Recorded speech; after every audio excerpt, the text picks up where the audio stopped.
Karuvur ஆணிலை channel அன்பர்கள் அனைவருக்கும் கருவூர் விஜயலட்சுமி கிருஷ்ணமூர்த்தியின் பணிவான வணக்கம்.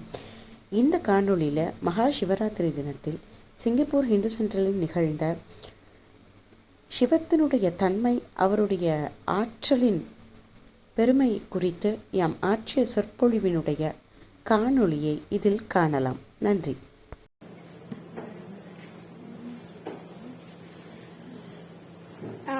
வழக்கு போல என்னுடைய உரையை ஆரம்பிக்கிறதுக்கு முன்னாடி என்னோட பிரேயரை சொல்லிட்டு ஆரம்பிக்கிறேன். பண்ணினார் படியேற்ற நீற்றமை பெண்ணினார் பிறை தாங்கும் நெற்றியர் கண்ணினார் கருவூருளானிலை நன்னினார் நமையாழும் நாதரே ஆநிலையை போற்றிட உள்வினை ஒழிந்திடும் ஆநிலையை போற்றிட சிந்தை துயர் கரைந்திடும் ஆநிலையை போற்றிட பேரானந்தம் பெருகிடும் ஆநிலையை போற்றிட அகமும் புறமும் ஒழிர்ந்திடும் ஆநிலையை போற்றிட வாசியில் வசிக்கலாம் ஆநிலையை போற்றிட வானிலை அடையலாம் ஆநிலையை போற்றிட பிறவி வேறறுக்கலாம் ஆநிலையை போற்றிட ஆநிலை பேறு அடையலாம். எண்ணம் தமை ஈர்த்து ஆண்டிட்ட தெய்வமே மண்ணுலகம் தம்மில் தோன்றிய மாமணியே விண்ணுலகம் கடந்த நாதனை கண்டுணர்ந்து பண் கொண்டு பாடியனின் திருவாசகம் நான் மறவேன். அரகர நம பார்வதி பதையே அரகர மகாதேவா. குருவருளும் திருவருளும் என்னுள் இருந்து இன்றைய உரையை நிகழ்த்துவதாக. இன்னைக்கு நான் என்ன தலைப்போட வந்திருக்கேன் அப்படின்னா, த நேச்சர் ஆஃப் சிவா, சிவபெருமானினுடைய தன்மை என்ன, அவருடைய டிவைன் எனர்ஜி, அவருடைய ஆற்றல் என்ன அப்படிங்கறது. இன்றைய தினம் சிவராத்திரி இல்லையா, மகா சிவராத்திரி. அது ஒரு முக்கியமான நாளாக நாம ஒவ்வொரு ஆண்டும் மாசி மாசத்துல வரக்கூடிய சதுர்த்தசி திதியில, அமாவாசை ஆரம்பிக்கிறதுக்கு முன்னாடியே ஆரம்பிக்கக்கூடிய சதுர்த்தசி திதியில இந்த மகா சிவராத்திரியானது நம் முன்னோர்கள் மகாதேவராகிய சிவபெருமான நினைச்சு வழிபாடு அப்படிங்கறது மேற்கொண்டிருக்காங்க. நம்மளுடைய பெரியவங்க எந்த ஒரு விஷயத்த செஞ்சாலும் அதுக்கு பின்னாடி சயின்ஸ் இருக்கும். ஆனா அவங்க அந்த சயின்ஸ் என்ன அப்படிங்கறது முதல்ல இருந்த காலத்துல பகிர்ந்திருப்பாங்க. ஏன்னா குருகுலம்ங்கிற முறை இருந்த வரைக்கும் எல்லாமே முழுமையாக பகிரப்பட்டது. அதற்கப்புறம் காலச்சூழல் இருந்தது, எல்லாம் மாறி மாறி அது ஒண்ணு பண்றோம்னா எதற்காக அந்த வழிபாடு பண்றோம் அப்படிங்கறது தெரியாத அளவுக்கு ஏதோ பண்றாங்க, அவங்களும் பண்ணாங்க நானும் பண்றேன் அப்படிங்கிற மாதிரியே நம்ம பண்றோம். இந்த மகா சிவராத்திரி அன்னைக்கு முழு நாளும் நாம விழித்திருக்கணும் அப்படின்னு சொல்றதுக்கு காரணமே, நம்மளுடைய முதுகுத்தண்டு இந்த ஒரு நாள் நேரான நிலையில இருக்கணும். முதுகுத்தண்டு படுக்கும் போது நமக்கு இப்படி பிளாட்டா இருக்கும், அப்படி இருக்கக்கூடாது இந்த மகா சிவராத்திரி நாள்ல. ஏன் அந்த மகா சிவராத்திரி நாளில் அப்படி அந்த முதுகுத்தண்டு நேராக இருக்கணும் என்றால், மிக அற்புதமான ஒரு நிகழ்வு நடந்த நாள் தான் இந்த மகா சிவராத்திரி. அதாவது இந்த உலகம் ஆரம்பிக்கும் பொழுது பேரண்ட வெடிப்பு அப்படின்னு ஒரு அண்ட பகுதியில ஒரு வெடிப்பு ஏற்பட்டது. அந்த வெடிப்பு ஏற்பட்டதனுடைய அந்த ஒரு வடிவம் பாத்தீங்கன்னா, இன்னைக்கு நம்ம தமிழ்ல அகரம்னு சொல்றோம், ஆ போடுறோம் இல்லையா, அந்த நிலையில தான் அதனுடைய வடிவமே. அதனாலதான் திருவள்ளுவர் கூட அகர முதல எழுத்தெல்லாம் ஆதி பகவன் முதற்றே உலகு அப்படின்னு சொல்றார். எல்லாவற்றிற்கும் ஆதியாக இருக்கக்கூடியவர். அந்த அண்ட பகுதி வெடிப்புல இருந்து வந்த ஒரு, அதுதான் பிளாக் ஹோல்னு இன்னைக்கு நம்ம சயின்ஸ்ல சொல்றோம். அப்போ நம்மளுடைய இந்த சிவராத்திரி நாள்ல, இந்த மாசி மாதத்துல வரக்கூடிய சிவராத்திரி நாள்ல என்ன நடக்குது அப்படின்னா, பூமி, எர்த்னு சொல்லக்கூடிய பூமி, மூன் சந்திரன், அதற்கப்புறம் சன்னு சொல்லக்கூடிய சூரியன், அதற்கப்புறம் அந்த ஈத்தர் சக்தியை கொடுக்கக்கூடிய அந்த பேரண்ட வெடிப்பு, அந்த பிளாக் ஹோல் எல்லாமே ஒரே நேர்கோட்டில் இருக்கும். அப்போ பூமி சந்திரனை சுத்துது, சந்திரன் அந்த சூரியனை சுத்தி அந்த நேர்பாதையில சூரியனை சுத்தி வருது, சூரியன் தன்னைத்தானே சுற்றி கொண்டு ஒரு மையப்பொருளை சுத்துது அப்படின்னா அந்த மையப்பொருள் தான் கருமையம். அதுதான் அந்த பிளாக் ஹோல்னு சொல்றது. அதுதான் எல்லாம் இருக்கக்கூடிய அத்தனை டிவைன் எனர்ஜியும் அங்க இருக்கு. அது எப்படி அங்க டிவைன் எனர்ஜி இருக்கும்னா, நம்ம அம்மா வயிற்றுக்குள்ள நம்ம கருவுக்குள்ள இருக்கும் போது இருட்டாதான் இருக்கும். அதுக்குள்ளதான் நாம இவ்வளவு பெரிய ஒரு குட்டியா முதல்ல எல்லா உருவமும் இன்னைக்கு நம்ம இத்த பெரிய உருவமா வந்திருக்கோம்னா, இது அம்மா வயிற்றுக்குள்ள நம்ம அந்த ஆரம்பத்துல நம்ம உருவானதுதான். அந்த கருமையத்துலதான், அந்த கருமையில தான் அந்த உருவமே ஆரம்பிக்குது. அதுக்கப்புறம் தான் இவ்வளவு பெரிய வடிவம் நாம எடுத்து வருகிறோம். அதனால தான் இதை ஞாபகப்படுத்துறதுக்கும் அந்த பிளாக் ஹோல் தான் பெருமையும் தான் எல்லாத்துக்கும் ஆதியாக இருக்கிறது. அது உள்ள போனதும் அது வந்து எங்க போகுதுன்னு தெரியாது, எங்க ஆரம்பிக்குது எங்க முடியுதுன்னு, அது முடிவும் முதலும் இல்லாதது. அதுதான் சிவ எனர்ஜி. அப்படி இருக்கக்கூடியது. அதனாலதான் கருவறையில வந்து மூலஸ்தானத்துல கருவறையில எந்த வெளிச்சமும் போட மாட்டாங்க. தீபத்தை மட்டுமே ஏற்றி இறைவனை வழிபடுதல் அப்படிங்கறது வச்சிருப்பாங்க. அப்ப அந்த கருமையம்ங்கிறதுக்கு அவ்வளோ ஒரு பெரிய சக்தி அப்படிங்கறது உண்டு.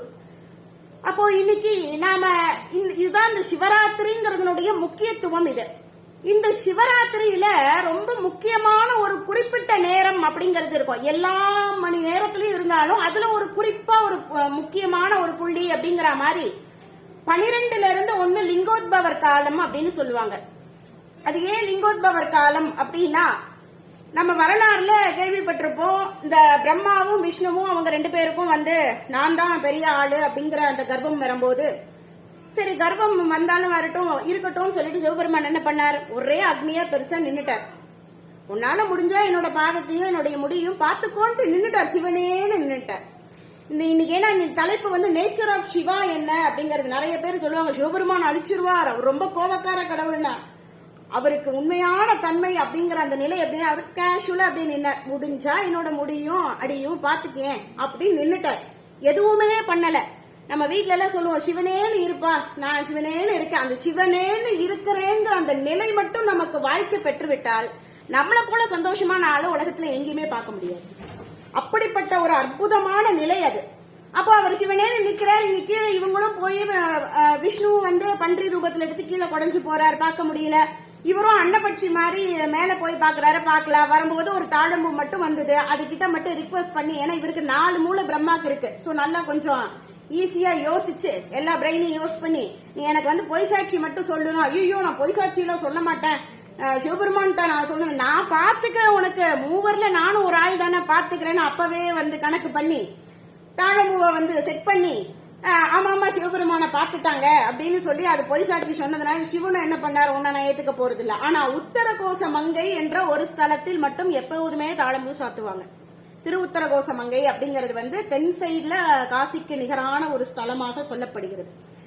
இந்த அப்படி ஒரு சிறப்பான இதுல இந்த தாழம்பூக்கும் விமோச்சனம் கிடைச்சதும் இந்த லிங்கோத்பவர் காலம் தான்.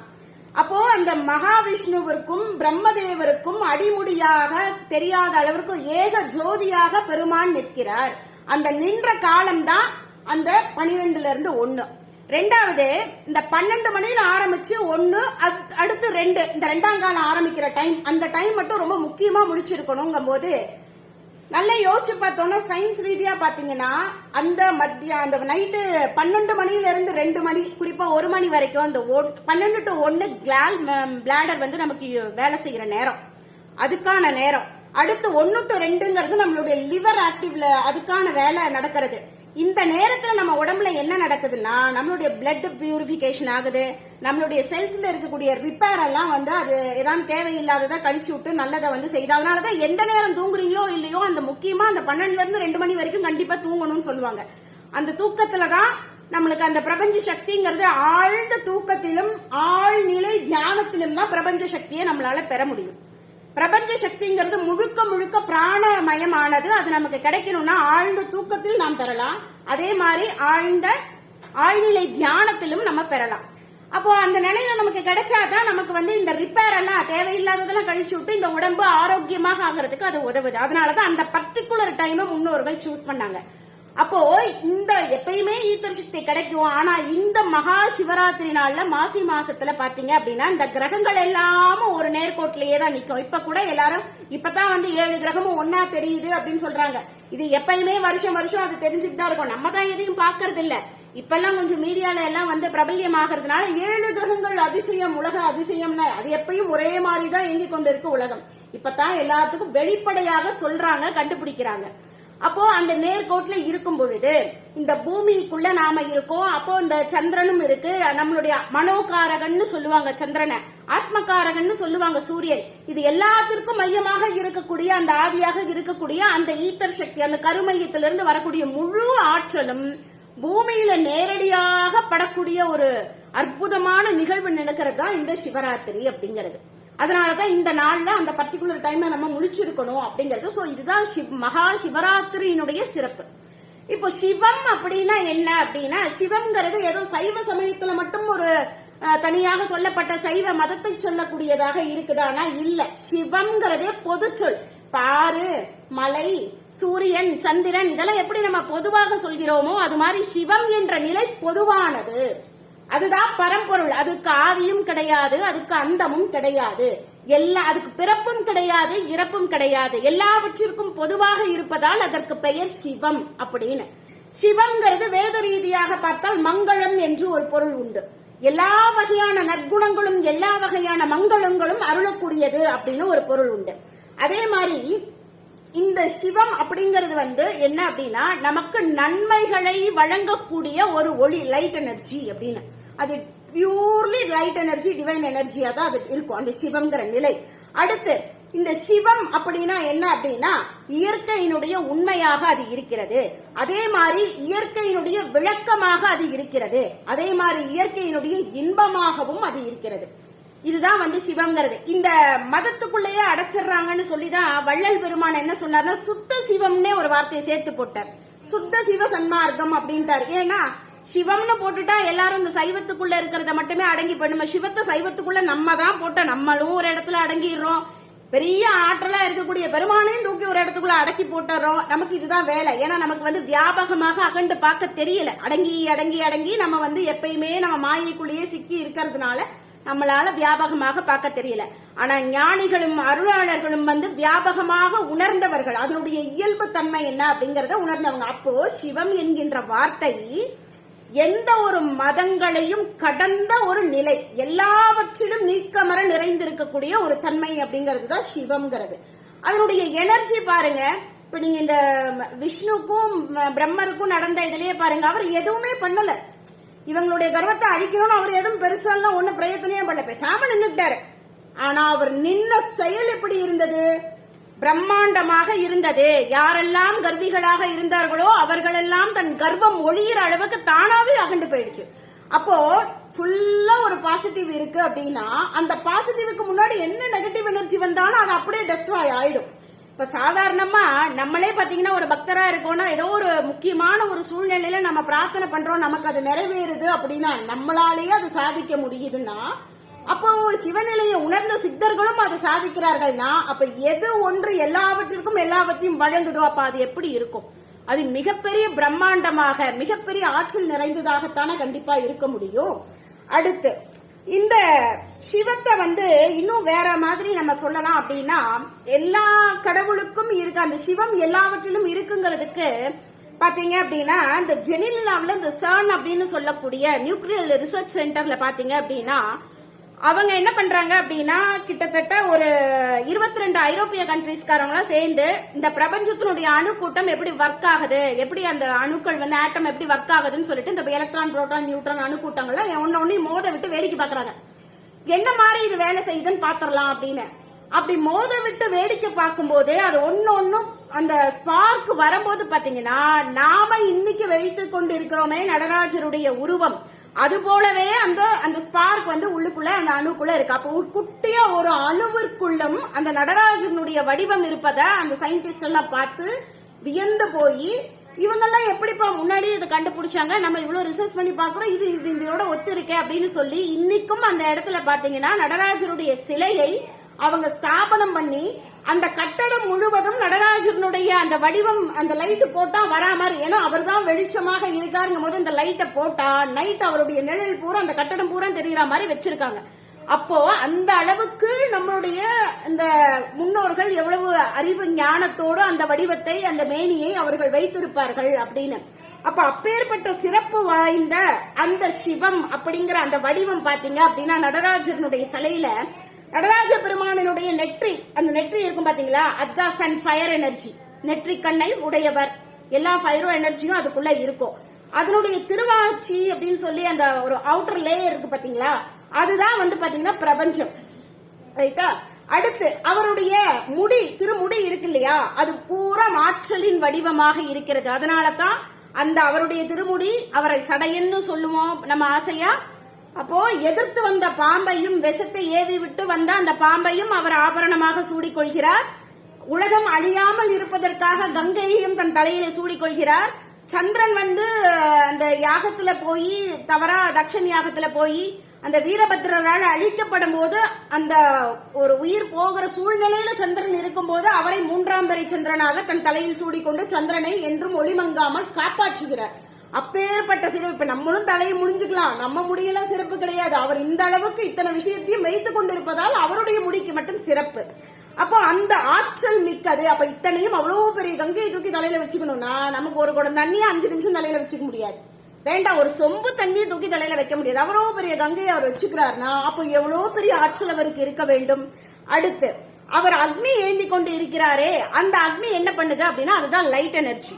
அதே மாதிரி அவருடைய உடுக்கை கையில கரமேந்தி வச்சிருக்கிறாரே, அதுதான் சவுண்ட் எனர்ஜி. அதே போல அவருடைய அபயஹஸ்தம் என்று சொல்லக்கூடிய அந்த கையை அருள்றா மாதிரி ஒரு கை வச்சிருப்பார், அதுதான் ஆகாய எனர்ஜி, ஈத்தர் சக்தின்னு சொல்லக்கூடிய ஆகாய எனர்ஜி. அதே மாதிரி அவர் ஒரு திருவடியை தூக்கி அப்படி இருக்கிற மாதிரி பாரு இந்த திருவடிய அப்படின்னு சொல்லி அந்த கரத்தை அப்படி காட்டுவார், அவருடைய காலை காட்டுவார், அந்த இடது காலை பாக்குற மாதிரி இடது கையை அப்படி காட்டுவார். அந்த காட்டக்கூடிய கை என்ன அப்படின்னா அதுதான் காற்று எனர்ஜி இருக்கக்கூடிய இடம். அதே மாதிரி பாம்புன்னு சொல்லக்கூடிய அந்த இடத்துல பாத்தீங்கன்னா லெப்ட் ஹேண்ட் சைட்ல ஒரு பாம்பு இப்படி மேல எடுத்து நிக்கும். இந்த பாம்பு தான் காலத்தை குறிக்கக்கூடியதாக இருக்கிறது. கிரகத்துல நீங்க இந்த பாம்பை ராகு கேதுவாவும் எடுத்துக்கலாம். அது அது இன்னொரு ஒரு தனி ஒரு சப்ஜெக்ட். அது அப்போ அந்த ராகு கேதுக்களும் இந்த காலத்தை சொல்லக்கூடிய, அதுதான் 7 கிரகமும் ஒரு வேலையை செய்யுதுன்னா இது ரிவர்ஸ்ல போயிட்டு எல்லாமே இல்லைன்னு தூக்கி போட்டு போயிட்டே இருக்கும்.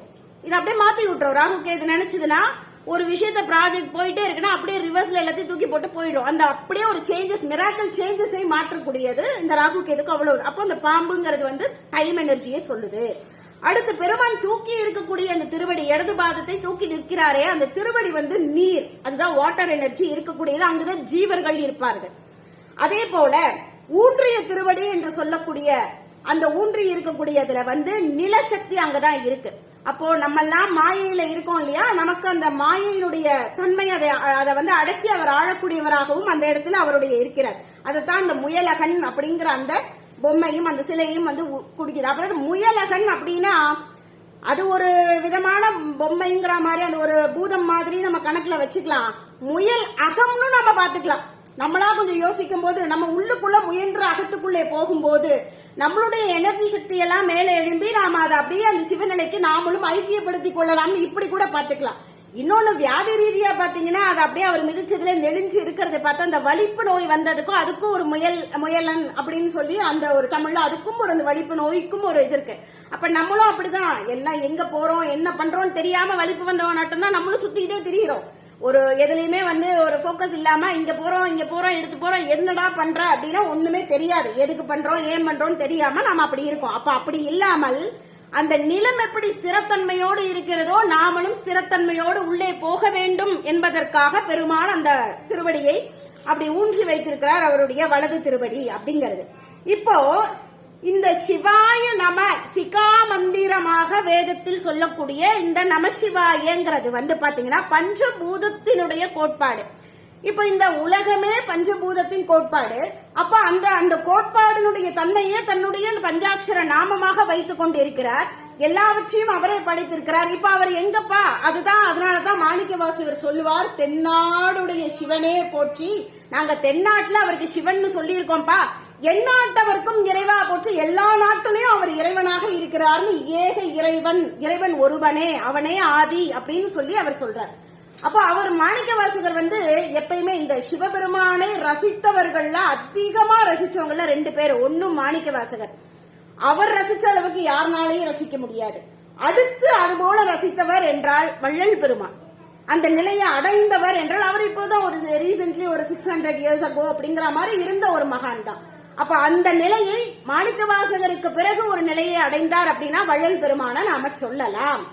இந்த திருவாசகத்தினுடைய முழுமையையும் அது ஒரு விரிவு நூலாக அதை எக்ஸ்பிளைன் பண்ணி இன்னும் கொஞ்சம் 6000 பாடலா எழுதினதுதான் திரு அருட்பாவாகவே இருக்கிறது. அப்பேற்பட்ட ஒரு சிறப்பு. இவங்க 2 பேரும் சிவனை உணர்ந்த அளவுக்கு வேற யாருமே உணர்ந்திருக்க முடியாதுன்னே சொல்லலாம். அப்போ இதே நடராஜரை அவருடைய சிரசு பகுதியை ஆகாயத்தினுடைய முழு பகுதியாக நம்ம பார்க்கலாம். அதே போல அவருடைய அந்த நெருப்பு பகுதியை அழித்தல், நம்மளுடைய மாயா மலங்களை, நாம் பண்ணக்கூடிய குற்றங்களை அழிக்கக்கூடிய தன்மையாகவும் அழித்தல் தொழிலையும், அதே மாதிரி அவர் படைக்கின்ற அந்த உடுக்கை ஏந்திய கரத்தை நாத தத்துவம் யோகத்தினுடைய நிலையை சொல்லக்கூடியதாகவும், அவர் அருளக்கூடிய அபயகஸ்தத்தை ஞானம் வழங்குதல், ஞானத்தை வழங்கக்கூடிய அருளல் தொழிலையும், அதே போல அவர் தூக்கிய திருவடி காற்று என்று சொல்லக்கூடிய மறைத்தல், மறைபொருள் எல்லாம் அதற்குள் மறைத்தல் பொருளையும், அதே மாதிரி அதை இன்னொரு அந்த கை மறைத்தல் பொருளையும், அந்த கால் நம்மளை எல்லாம் அந்த திருவடியை பற்றி கொண்டால் நமக்கு எல்லாமே கிடைத்து விடும் அப்படிங்கிற மாதிரி அந்த நிலை, அந்த திருவடி தூக்கிய திருவடி நம்ம எல்லோரையும் காக்கும் பொருளையும், அது நீராகவும் இருக்கிறது, அது ஜீவனாகவும் இருக்கிறது அப்படிங்கிற தன்மையையும், கீழே இருக்கக்கூடிய அந்த கீழ் நிலைங்கிறது தான் நம்மளுடைய மூலாதாரமான ஆன்மாவின் நிலை, அது குண்டலினி சக்தி அடங்கி இருக்கக்கூடிய அந்த நிலையாகவும் இருக்கிறது. இப்படித்தான் இந்த நடராஜனுடைய தத்துவமே இருக்கு. இதுக்குத்தான் ஒரு டான்ஸ் ஆடுற மாதிரி ஒரு ஸ்டாச்சுவை போட்டு அவங்க வச்சிருக்காங்க. அப்ப அதுக்கு பின்னாடி இவ்வளவு சயின்ஸ் இருக்கு. அவர் இறைவன்கிறது அது ஏதோ எங்கேயோ தனியா இருக்குப்பா அப்படிங்கறது இல்ல. இந்த சிவனுக்கு மட்டும்தான் உருவமாகவும் நீங்க பார்க்க முடியும். இந்த திருவாரூர்ல போனீங்கன்னா கல்யாண கோலத்துல அப்படியே தியாகேஷ பெருமானாக உருவமாக அமர்ந்தும் இருப்பார் கல்யாண கோலத்துல. அதே நீங்க சிதம்பரத்துல போய் பாருங்க, அவர் பாத்தீங்க அப்படின்னா அருவமாக நீங்க பள்ளியறையில பாக்கலாம். பள்ளியறை சிதம்பரத்துல போனீங்கன்னா எல்லா கோவில்கள்லயும் பள்ளியறை எல்லாம் முடிஞ்சதுக்கு அப்புறம் கடைசியா தான் சிதம்பரம் கோவில்ல நடத்துவாங்க. சிதம்பரம் கோவில்ல பள்ளியறை நடந்துட்டா வேற எந்த கோவிலும் பள்ளியறை இல்லைன்னு அர்த்தம். அதுதான் லாஸ்ட். ஏன்னா அதுதான் பூலோக கைலாயம் அப்படின்னு சொல்ற மாதிரி இருக்கிறது. அது லாஸ்டா பள்ளியறை நடத்துவாங்க. அதுல பாத்தீங்கன்னா வெறும் திருவாட்சி மட்டும்தான் இருக்கும். அதே போல அந்த நடராஜ பெருமானை உருவம் கொண்டும் நாம மூலஸ்தானத்தில் இருக்கக்கூடிய நடராஜ பெருமான் அவர் வெளியேவும் வருவார், அந்த உருவமாகவும் பார்க்கலாம். இப்ப சிவம்னு சொல்றோமே, இந்த சிவலிங்க வழிபாடு அப்படின்னு, இந்த லிங்க வழிபாடுக்கு ஏகப்பட்ட பேர் ஏக அர்த்தம் எல்லாம் சொல்றாங்க. அந்த அர்த்தத்தெல்லாம் நம்ம ஓரமா தூக்கி வச்சிடுவோம். உண்மையான அர்த்தம் என்ன தெரியுமா? நம்மளுடைய சிவம் அப்படிங்கிறது ஆற்றல், உயிராற்றல், உயிர் ஜீவன் இருக்கிற எல்லாவற்றிலும் சிவம்ங்கிறது இருக்கு. அப்போ நம்மளுடைய சுவாசம்ங்கிற காற்று சுழற்றி, நம்ம வாசி யோகத்துல சுழற்றி இந்த காற்றை மேலே எழுப்பும் போது ஒரு அக்னி நம்ம குண்டலினி சக்தி மேலே ஏறுது. அப்ப இப்படி நீங்க திருவடி ஆவுடையாரை நீங்க இப்படி நினைங்க, அந்த காற்று சுழற்றோம், நம்ம லெப்ட் அண்ட் ரைட் அப்படிங்கறத நம்ம சுழற்றோம். சுழட்டும் போது நமக்குள்ள அந்த குண்டலினி சக்தி மேலே எழும்பக்கூடிய அந்த அக்னி ஜுவாலை தான் லிங்கபானமாகவும், அந்த காற்றை சுழற்றுவது ஆவுடையாகவும் நீங்க வைத்தீங்கன்னா ஆவுடை சக்தியாகவும் மேலே எழும்பக்கூடிய அந்த ஜோதி சிவமாகவும் நம்ம பார்க்கலாம். ஏன்னா சிவம் வேறு சக்தி வேறு என்று கிடையாது. சிவமும் சக்தியும் போத் ஈக்குவல் அப்படின்னு சொல்லி இந்த சிவனுடைய தன்மையில ஆற்றலும் அவரையும் பிரிக்க முடியாது. சிவாய நம என்று சொல்லும் போது சீங்கிற வார்த்தை சிவபரம்பொருளாகவும், வா அப்படிங்கிற அந்த வார்த்தை அருளாற்றலாகவும், இறைவனுடைய அருளாற்றலாகவும், யா அப்படிங்கிற அந்த வார்த்தையாகப்பட்டது அந்த எழுத்து உயிர்களாகிய ஆன்மாவாகிய நம்மளையும், நா என்கின்ற வார்த்தை மறைப்பாற்றலையும், மா என்கின்ற அந்த வார்த்தை நாம இந்த ஆன்மா சுமந்துள்ள ஆணவம், கண்மம், மாயை என்கின்ற மும்மலங்களையும் குறிக்கிறது. அப்போ இந்த சிவம் அப்படிங்கிறது சிகாரம், மகாரம், பகாரம் அப்படின்னு இந்த மூன்றா வரும். அப்போ இதுல சி அப்படிங்கிறது அறிவு என்றும், அந்த வகாரம் வா அப்படிங்கிற வகாரம் பாத்தீங்க அப்படின்னா மனம் என்றும், மா என்கின்ற இம்னு சொல்றோம் இல்லையா, இம் கூட்டலா மா அப்படின்னு வருது. அப்ப இந்த மா அப்படிங்கிறது என்ன அப்படின்னா மாயையை குறிக்கிறது. அப்ப அறிவு மூலமாக, சிவம்ங்கிற அந்த தெளிவு மூலமாக மனதை கொண்டு அது கொண்டுள்ள மாயையை அகற்றி மாயையற்ற நிலையில் இருப்பதே சிவத்தினுடைய தன்மை. அப்போ எல்லா விதமான நிலையிலையும் அந்த மாயையற்ற தன்மை நமக்கு இருக்கு அப்படின்னா நமக்கு துக்கமே இல்லாத ஒரு நிலை கிடைத்து விடும். எல்லாவற்றிலும் நம்ம எல்லாத்தையும் ஈக்குவலா நம்ம ட்ரீட் பண்ண ஆரம்பிச்சிருவோம். எல்லாமே சமம் என்று நம்மளால பார்க்க முடியும். பேதமையற்ற நிலைங்கிறது தான் சிவம்ங்கிறது. அப்படிப்பட்ட ஒரு புண்ணியமான ஒரு மிக, அதாவது இது எப்படின்னா பெரிய ஒரு விஷயம், அது குட்டியா இருக்கு, மேல ஆகாயம் பெருசு, அதுக்கு அடுத்ததாக வரக்கூடியதுல காற்று ஓரளவுக்கு இருக்கும், அதுக்கு அடுத்து தேர்ட் நிலையில பிரபஞ்சத்துல இருந்து அப்படி கீழே வரும்போது அடுத்து அக்னி இருக்கும், அடுத்து நீர் வரும், கடைசியா நிலம் இருக்கும். இதுதான் அண்டத்தினுடைய சயின்ஸ். நம்ம பிண்டத்துக்குள்ள என்ன இருக்கு, நிலசக்தி ஜாஸ்தியா இருக்கும், அதுக்கு அடுத்ததாக வந்து நீர் சக்தி அடுத்து இருக்கும், அதுக்கும் அடுத்ததாக வந்து பாத்தீங்கன்னா நெருப்பு கொஞ்சமா நம்மளுடைய பாடி வார்ம் அப்க்கு வந்து கொஞ்சம் அந்த நெருப்பு இருக்கும், அதுக்கு வந்து கொஞ்சம் அந்த வார்ம் கொடுக்கறதுக்கோசரம் ஆக்சிஜன் சொல்லக்கூடிய காற்று நமக்கு இருக்கும். குட்டியா துணூண்ட இடத்துல நம்மளுடைய ஹிருதயஸ்தானத்துல ஆகாய சக்திங்கிறது ஒளிஞ்சிருக்கும். அப்ப இதத்தான் அண்டத்தில் உள்ளது பிண்டத்தில் சொல்றாங்க. நம்மளுடைய உடம்பும் பஞ்சபூதத்திலால் ஆனது, அதே பஞ்சபூதம் தான் வெளியில இருக்கு. இது எல்லாவற்றும் கருமையமாக மூலமாக ஆதியாக இருக்கக்கூடியவர் தான் சிவம் அப்படிங்கிற இந்த அற்புதமான ஒரு நிலை. அப்போ இப்பேற்பட்ட அந்த பெரிய பரம்பொருளை இந்த 12 ராசிகளிலேயே 11வது ராசியாக இருக்கக்கூடிய கும்ப மாதம் என்று சொல்லக்கூடிய இந்த கும்பம் என்கின்ற இந்த மாதம், அதாவது மாசி மாதத்துல அந்த எல்லாவற்றிற்கும் ஆதியாக இருக்கக்கூடியவன், இறப்பிற்கும் பிறப்பிற்கும் நம்ம வந்து பிறக்கவும் ஒரு ஆன்மா பிறக்குது இறக்குது, அந்த பிறவி இல்லாத நிலை காசியில் இறக்க முக்தி அப்படின்னு சொல்லுவாங்க. அப்போ இந்த மாசியில இந்த காசியில் இறக்க முக்தி அருளக்கூடிய இந்த சிவா என்கின்ற சிவபெருமானினுடைய அருளை நாம அவர்கிட்ட யாசித்து, ஐயா உன்னுடைய அருளை இன்று கொடுப்பா அப்படின்னு சொல்லி இந்த மகா சிவராத்திரி தினத்தில் நாம வேண்டும் போது அவரும் நம் மீது நேசம் கொண்டு வழங்கக்கூடிய ஆசியை அவரை வந்து நம்மளுடைய நாசியில் மூலமாக அந்த வாசியாக அந்த காட்சி மூலமாக உள்ளே நிறுத்தி நாமும் வந்து சிவ நிலையை சிவா சிவா என்று இந்த மகா சிவராத்திரி தினத்தில் நாம் அந்த ஈத்தர் சக்தின்னு சொல்லக்கூடிய அந்த மகா பேராற்றலை உள் நிறுத்தி கொண்டு சுவாசத்தின் மூலமாக நாமளும் இந்த ஜீவனும் சிவநிலை அடைந்து சிவ ஆனந்த நிலையை, இந்த அனுபவத்தை இந்த நன்னாளில் அனைவரும் கூடி பெறுவோம். அப்படி என்பதற்காக இந்த அற்புதமான சிவம் என்கின்ற நிலை, அந்த நிலையினுடைய அற்புதத்தை உங்களோடு பேசிய இந்த நிலையில் உங்களுடைய செவிகளில் நீங்களும் வாங்கி அதை நேசித்து அந்த சிவனருளை நீங்களும் சுவாசத்தின் மூலம் வாசியை ஏற்றி நீங்கள் சிவபெருமானுடைய பூர்ண அருளை பெறுவோம், எல்லோரும் அனைவரும் கூடி நின்று பெறுவோம் என்று சொல்லி இந்த நல்ல உரையை இத்துடன் நான் நிறைவு செய்கிறேன். என்னுடைய க்ளோசிங் பிரேயர் சொல்லி இந்த ஸ்பீச்சை வந்து நான் நிறைவுக்கு கொண்டு வரேன். போற்றி ஆநிலையை புகழ்ந்து பாடினேன், போற்றி ஆநிலையை மகிழ்ந்து ஆடினேன், போற்றி ஆநிலையை நயந்தோறுகிறேன், போற்றி ஆநிலையுள் நிலைத்து வாழ்கிறேன். அரகர நம பார்வதி பதையே, அரகர மகாதேவா.